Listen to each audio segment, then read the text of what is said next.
11월 8일 금요일, 오늘 10% 이상 급등한 종목과 그 이유에 대해서 알아보겠습니다. 오늘 장은 오후 4시 키움증권 기준으로 코스피 지수는 0.14% 하락한 2561.15포인트로 마감했습니다. 외국인은 매도, 기관은 매수로 임한 가운데 개인은 매도로 대응했네요.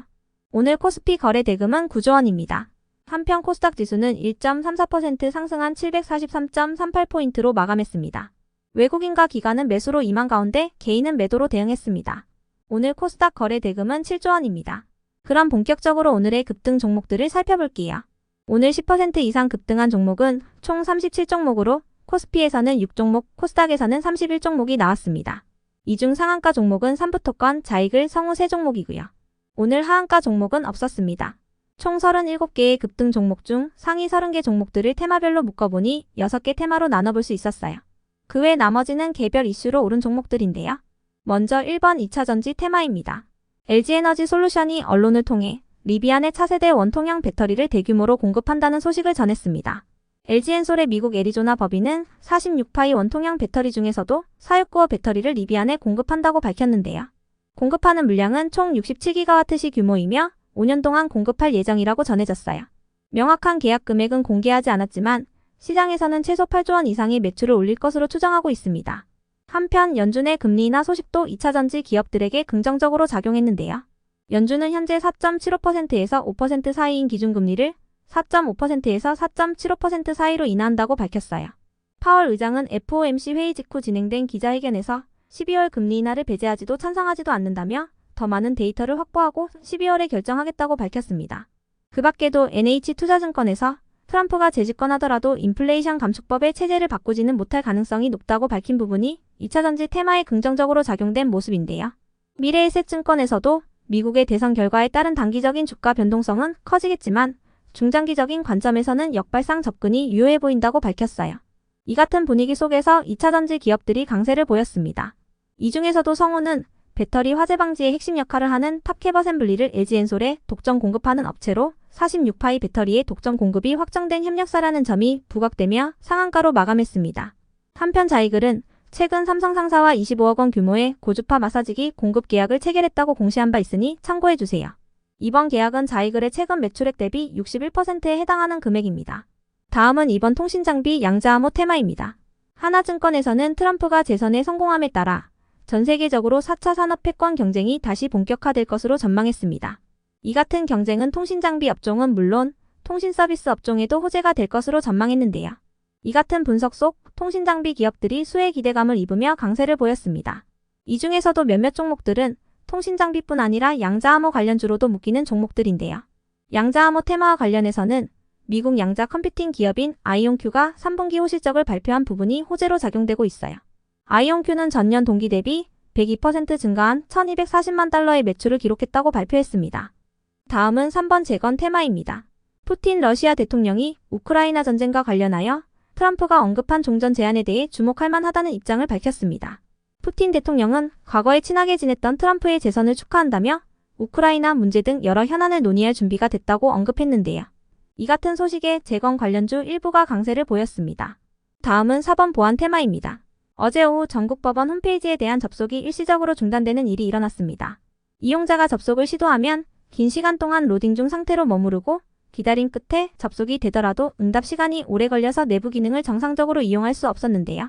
이와 관련하여 법원 행정처는 외부에서 디도스 공격이 시도된 것으로 의심하고 선제적으로 접속을 차단하는 조치를 하고 있다고 밝혔습니다.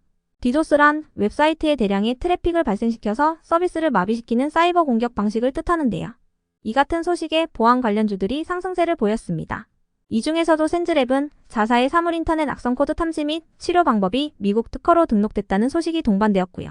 이스트소프트는 AI 워터마크 기술 표준을 구축한 글로벌 연합 CPA에 가입했다는 소식이 동반되었습니다.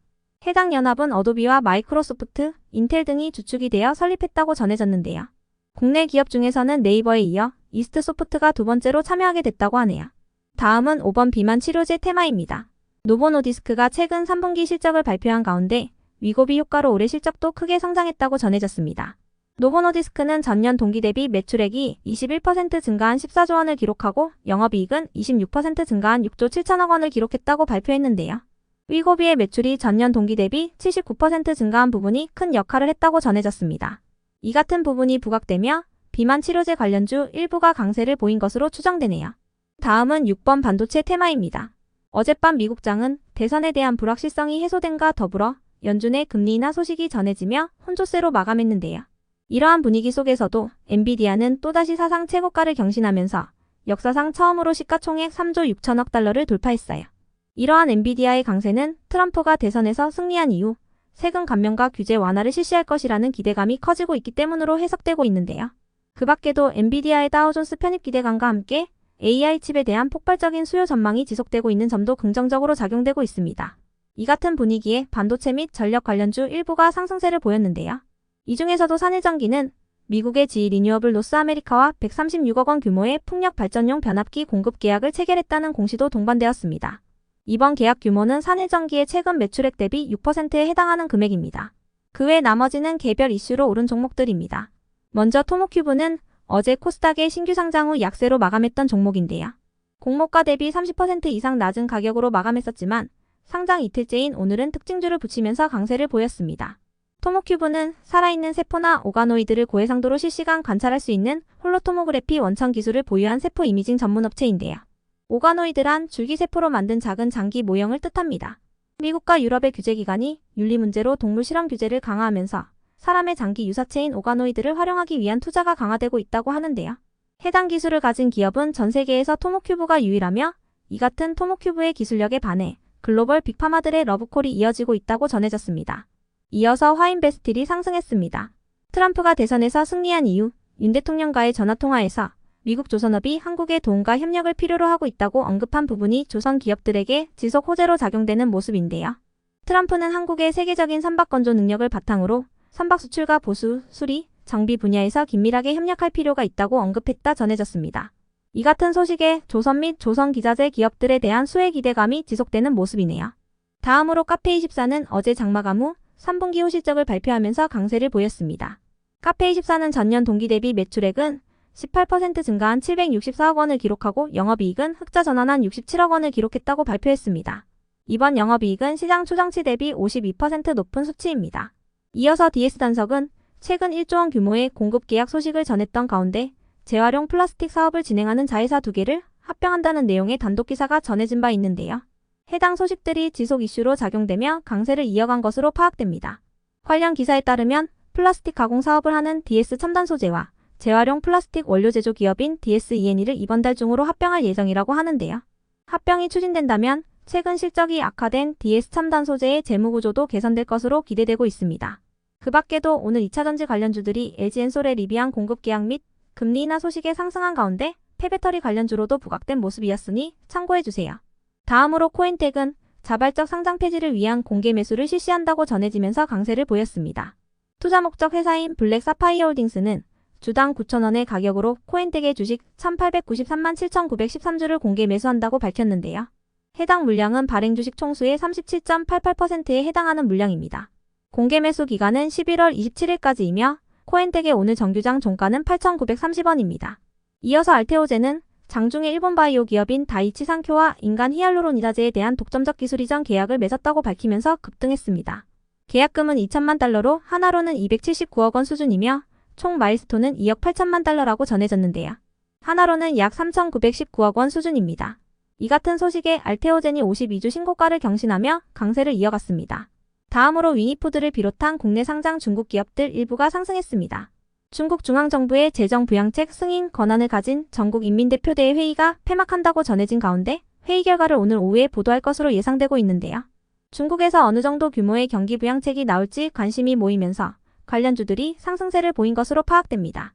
다만 위니푸드는 이틀 전 장마감 후 나스닥 상장 예정일이 연기됨에 따라 유상증자 납입일 및 증권 예탁증권 발행 일정을 변경한다고 공시하면서 하락세를 보인 바 있으니 참고해주세요.